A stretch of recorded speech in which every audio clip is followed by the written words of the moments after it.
The hidden economics of ancient civilizations revealed. Gold, silver, spices, grain, cattle, the currencies of a world long gone. But beneath the ruins of temples and palaces, beyond the faded scrolls and crumbling clay tablets, lies something far more revealing: the invisible system that powered those ancient worlds. A system not of swords or kings, but of numbers, trade, and trust. An economy. When we think of ancient civilizations, we imagine pharaohs and pyramids, emperors and empires. We see glory, conquest, and art. But rarely do we ask, how did these civilizations actually work? How did Egypt build monuments that still touch the sky thousands of years later? How did Mesopotamia, the so-called cradle of civilization, manage to coordinate trade across thousands of miles of desert and sea? And what secret systems kept these ancient economies alive or led them to collapse? Today, modern economies run on banks, credit, and digital money. We monitor inflation rates, stock markets, and GDP. But 5,000 years ago, people already faced the same core questions. How do you store value? How do you trade it fairly? And how do you ensure trust in a world where one bad harvest, one lost caravan, or one dishonest trader could destroy an entire kingdom's wealth? The hidden economics of ancient civilizations weren't primitive. They were ingenious, complex systems of barter, taxation, debt, and trade networks that rivaled modern finance in sophistication. In Mesopotamia, scribes tracked grain loans and temple debts on clay tablets. In Egypt, the state controlled grain as both currency and taxation, a system that kept entire populations fed and loyal. In the Indus Valley, standardized weights ensured fair trade long before calculators or currencies existed. And in ancient China, the philosophy of value itself was shaped by the state's grip on coinage and labor. What ties all of these together isn't just trade, it's control. Economics has always been about more than money. It's about power. Who owns resources? Who controls distribution? And who benefits from the flow of wealth? Ancient economies reveal that long before capitalism or communism, humanity already understood this truth. Money, in whatever form, is a tool of influence. Consider this. When a farmer in ancient Mesopotamia borrowed grain from the temple, he wasn't just taking a loan. He was entering into a sacred contract. When an Egyptian worker was paid in wheat rations, it wasn't just a salary. It was a political mechanism that tied him to the state's survival. And when a Roman merchant shipped olive oil across the Mediterranean, his profits depended on a financial network as complex as any modern supply chain. These were not accidents. They were carefully designed systems, with taxes, debts, and trade rules that kept power concentrated at the top while ensuring stability below. Each civilization built its economic architecture around one central question: how can we make people depend on the system and keep it running for generations? In this deep exploration, we'll uncover the secret mechanics behind those systems, how they worked, who designed them, and how they continue to influence our modern world in ways we barely notice. Because beneath the surface of every empire, from Babylon to Rome, lies an economic code, a blueprint of control and survival that shaped the destiny of nations. This is not just history. This is the origin story of money, power, and civilization itself. Welcome to the hidden economics of ancient civilizations revealed. The birth of economic systems, Mesopotamia, and the first credit records. Long before coins, before banks, before even written language as we know it, there were clay tablets. And on those tablets, carved with a reed stylus, were numbers. Not stories of gods or kings, but records of grain, silver, and debt. These were the first balance sheets, the foundations of economic life. Mesopotamia, the land between rivers, gave humanity many firsts: writing, cities, law, and agriculture. But among its most revolutionary inventions was something invisible: a structured economic system built on credit and trust. Here, thousands of years before modern banking, the Sumerians had already mastered the art of lending, interest, and centralized control.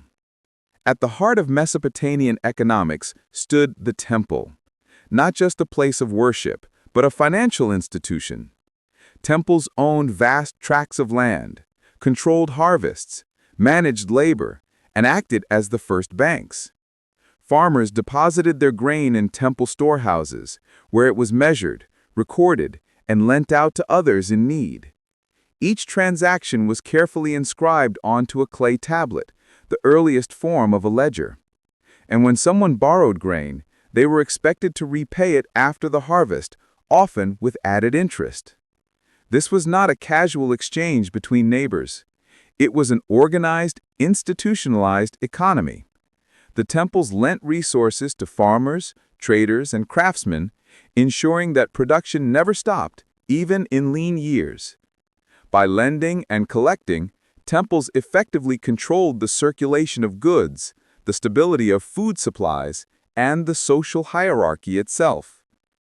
The concept of interest, the price of borrowing, was already alive in Mesopotamia around 3000 BCE. A common rate was 1/3 of the loan, often paid in kind. If you borrowed 100 bushels of grain, you might owe 133 at harvest time. This mechanism not only fueled production, but also kept borrowers tied to the temple system. Debt, even then, was not just an obligation, it was a form of control. What made Mesopotamian economics truly extraordinary was its record-keeping.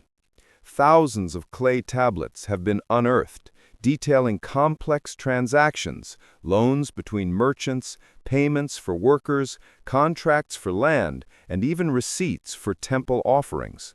Some tablets included seals from witnesses, a primitive yet effective form of legal authentication.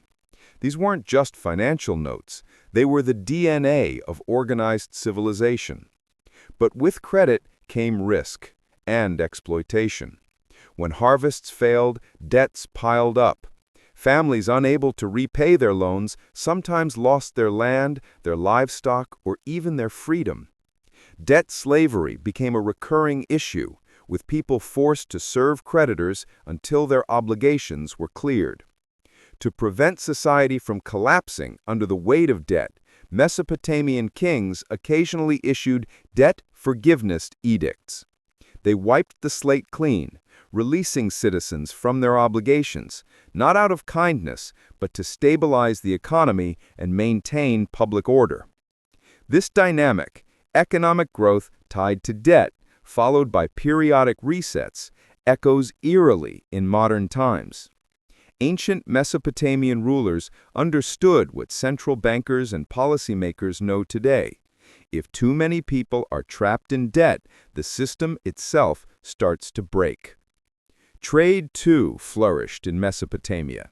Caravans carried goods across deserts and rivers, exchanging grain, textiles, metals, and luxury items. Merchants relied on contracts and seals to formalize deals, ensuring trust even across vast distances. These were the first threads of a globalized economy, long before coins, credit cards, or digital ledgers existed.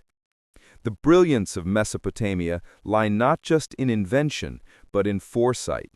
They understood that trust was the true currency of civilization. The temple system turned trust into an institution, recording it, regulating it, and, when necessary, exploiting it. They discovered something humanity still wrestles with today, that wealth is not just what you own, but what others owe you. By the time Babylon rose to power, the economic system had matured into something astonishingly modern. Laws like the Code of Hammurabi codified rules for loans, interest rates, and debt collection. Economic behavior was no longer just a moral issue, it was legal, enforceable, and tied to the authority of the state. From this, the architecture of modern finance was born.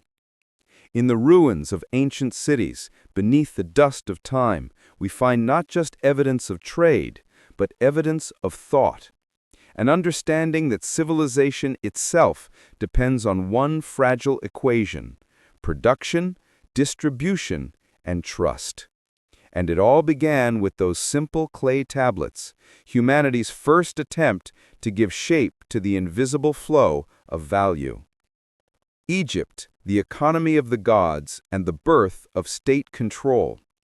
If Mesopotamia gave the world the first ledgers, Egypt gave it the first centralized economy.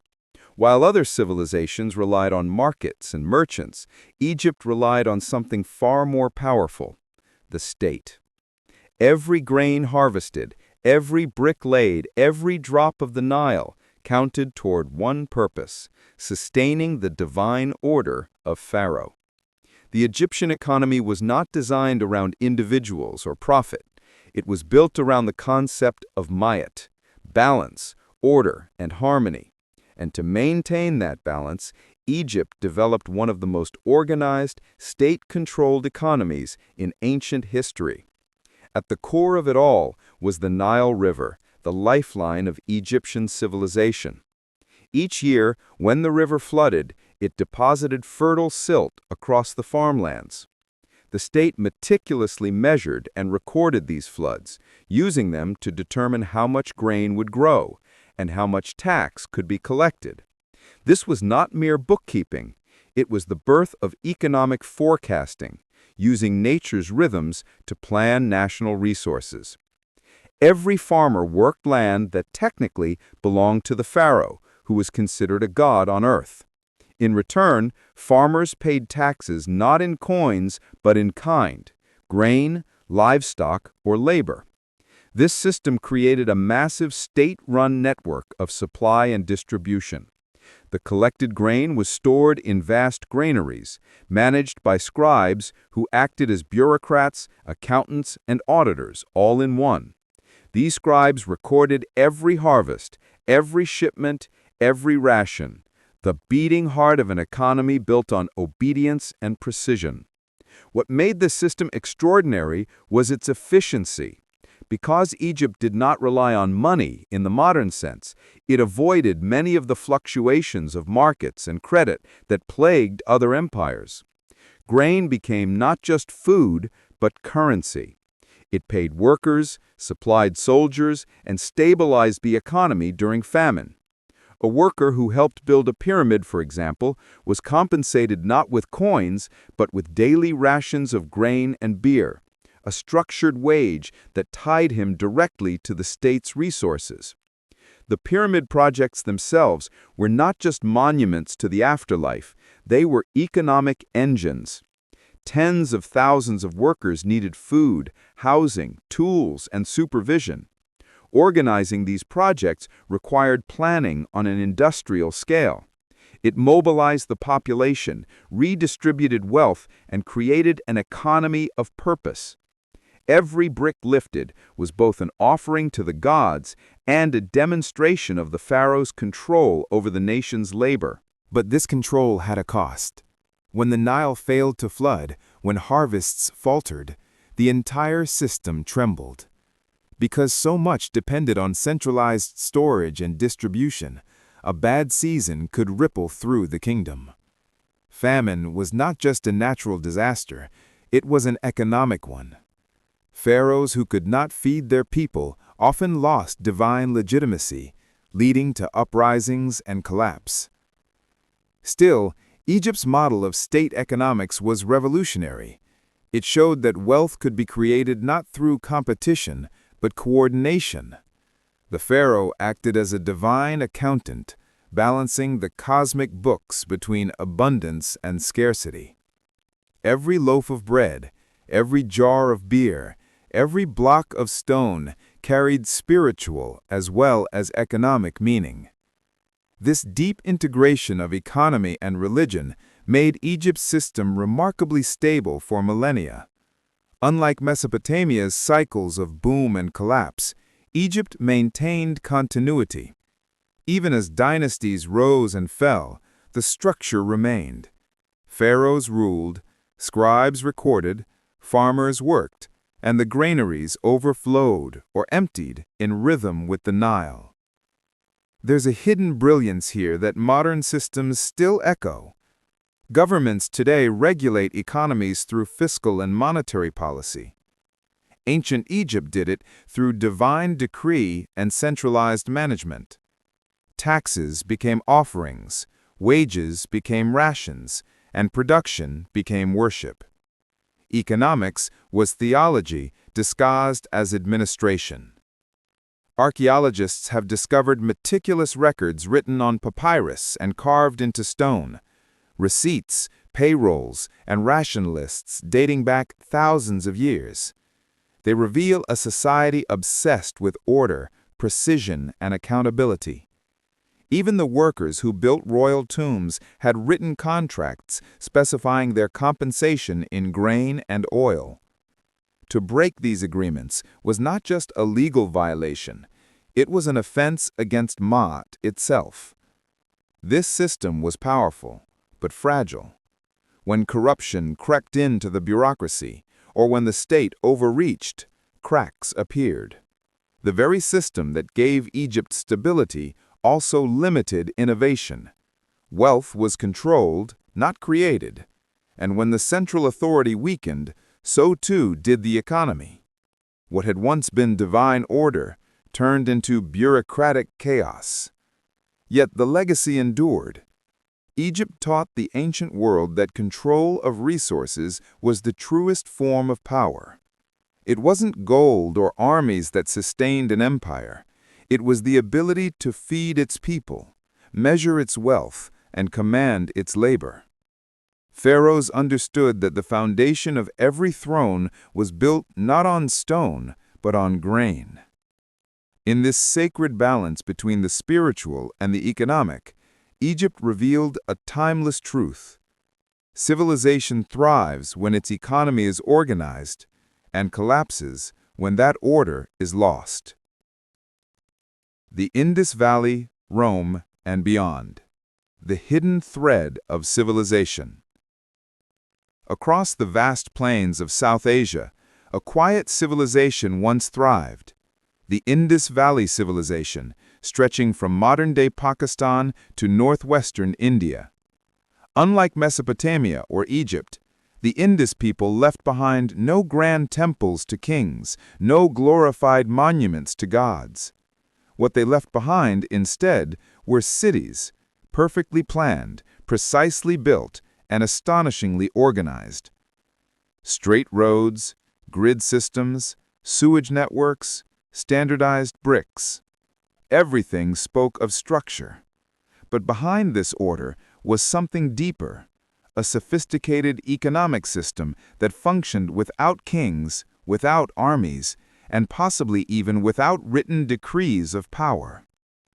Archaeologists have found standardized weights and measures across hundreds of sites, identical cubical stones used for trade and commerce. That uniformity suggests not just local cooperation, but a shared economic code that spanned a vast region. It was a silent but powerful statement: trust through precision. The Indus people likely traded extensively with Mesopotamia, exchanging cotton, beads, ivory, and spices for metals and luxury goods. But curiously, they left behind no records of wars or empires, only evidence of consistent, peaceful trade. Their economics seemed to operate not through coercion or conquest, but through balance and mutual exchange. A civilization whose power came not from domination, but from efficiency. And then, it vanished. Around 1900 BCE, the Indus cities declined. Whether through climate change, shifting rivers, or trade collapse, the economic web that sustained them unraveled. Without strong centralization, their system faded silently, a powerful reminder that even the most stable economies depend on fragile flows of trade and trust. The Indus legacy, however, lived on, in the idea that economics didn't need kings or temples to thrive. It needed only standardization, cooperation, and shared value. Principles that still underpin modern global trade today. The Age of Empire. Economics as Power. As time moved forward, civilizations discovered an even greater truth, that wealth could build empires faster than armies ever could. The Greeks and Romans took this to new heights. Rome, in particular, turned economics into an art of domination. Its empire stretched across continents, bound together not only by roads and legions, but by a network of trade, taxation, and credit that rivaled any modern financial system. Roman coinage, stamped with the emperor's face, circulated from the sands of Africa to the forests of Britain. Coins weren't just currency, they were propaganda. Every transaction reminded citizens who held power over their wealth, and Rome's economy thrived on this psychological control. Taxes collected from conquered provinces fueled the empire's armies and public works. Trade flowed along safe, well-maintained routes. Ships carried olive oil, wine, and grain in massive quantities. Merchants operated under a sophisticated system of contracts and credit, protected by Roman law. If Mesopotamia invented lending, Rome legalized capitalism. Yet, as with all empires, imbalance grew. Wealth concentrated in the hands of elites, while slaves and soldiers bore the burden of labor and cost. Inflation rose, debts soared, and when the flow of conquest, and with it the flow of new wealth, began to slow, the empire's economy faltered. By the time Rome fell, it wasn't just armies that collapsed. It was the financial network holding them together. The same principles that had made Rome powerful also made it fragile. The collapse of Roman economy ushered in centuries of fragmentation, but also of reinvention. In China, during the same periods, another experiment in economic control was unfolding, one that would last for millennia. China and the birth of the state economy. While other civilizations rose and fell, China mastered the art of economic continuity. Dynasties came and went, but the underlying principles of state-directed wealth remained astonishingly consistent. The Chinese understood that money was more than metal. It was psychology. As early as 1000 BCE, the Zhou dynasty issued bronze coins shaped like tools, symbolizing the connection between labor and value. By the time of the Qin and Han dynasties, coinage was standardized, trade routes expanded, and taxation became a pillar of state power. China's emperors recognized a truth that even modern economists acknowledge: control the flow of money, and you control the rhythm of society. But their most revolutionary innovation was paper money. Centuries before Europe even imagined it, China had created a form of currency backed not by gold or silver, but by trust in the emperor's authority. It allowed massive trade networks, the Silk Road among them, to flourish across thousands of miles. This wasn't just financial ingenuity, it was a new dimension of power. Wealth now existed as an idea, printed and promised by the state. And yet, just like every other civilization before them, China's system cycled between stability and crisis. Overissuance of paper led to inflation. Corruption grew in the bureaucracy, and peasants suffered under debt and taxation. Still, China's resilience lay in its philosophy, the belief that economic order was a moral duty, not just a fiscal one. It was an echo of Egypt's Maat, reshaped into Confucian balance and harmony. The pattern was unmistakable. Every civilization that survived longest built its economy on one principle: trust enforced by structure. Every civilization that collapsed did so when that trust broke down, when wealth concentrated, corruption spread, or nature refused to cooperate. The economics of ancient civilizations were not primitive experiments. They were prototypes of everything that came after. Conclusion: the eternal equation: power, trust, and survival. When we look at the ancient world today, we see ruins and relics. But hidden among those stones lies something far more enduring, a blueprint of human behavior that still shapes every economy on Earth. Mesopotamia gave us credit. Egypt gave us taxation and state control. The Indus Valley gave us standardization and silent trade. Rome gave us capitalism and the legal foundations of finance. China gave us paper money and state-backed trust. Every one of these systems, though separated by geography and time, answered the same question in a different way. How do we make people believe in value? And how do we keep that belief alive? In ancient temples, value was backed by the gods. In Rome, by the emperor's image. In China, by imperial decree. And today, by digital numbers glowing on a screen. The architecture of our modern economy is built on the same invisible pillars as those of the ancients: trust, control, and the balance between freedom and order. We like to believe our systems are new, that cryptocurrency, credit cards, and global finance are inventions of modern genius.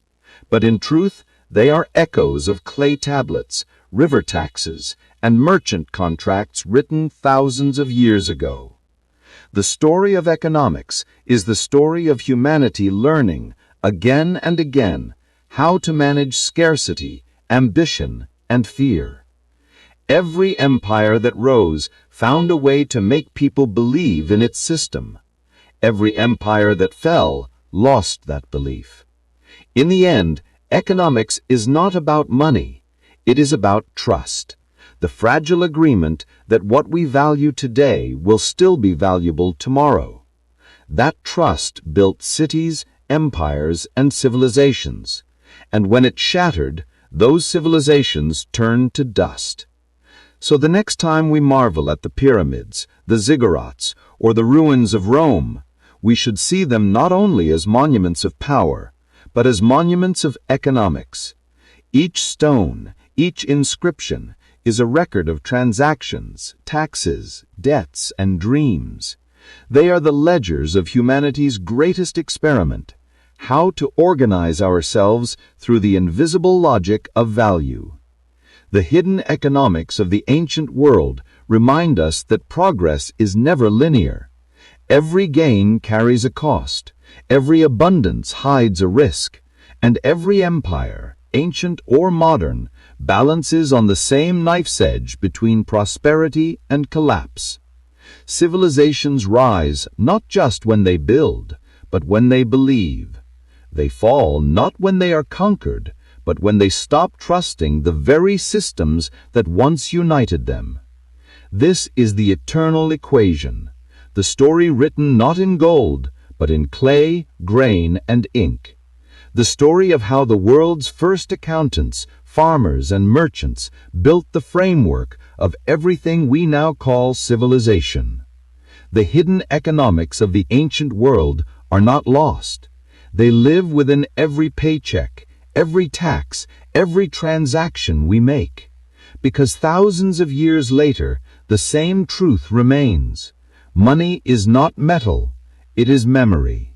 And memory, once forgotten, can bring even the mightiest civilizations to their knees.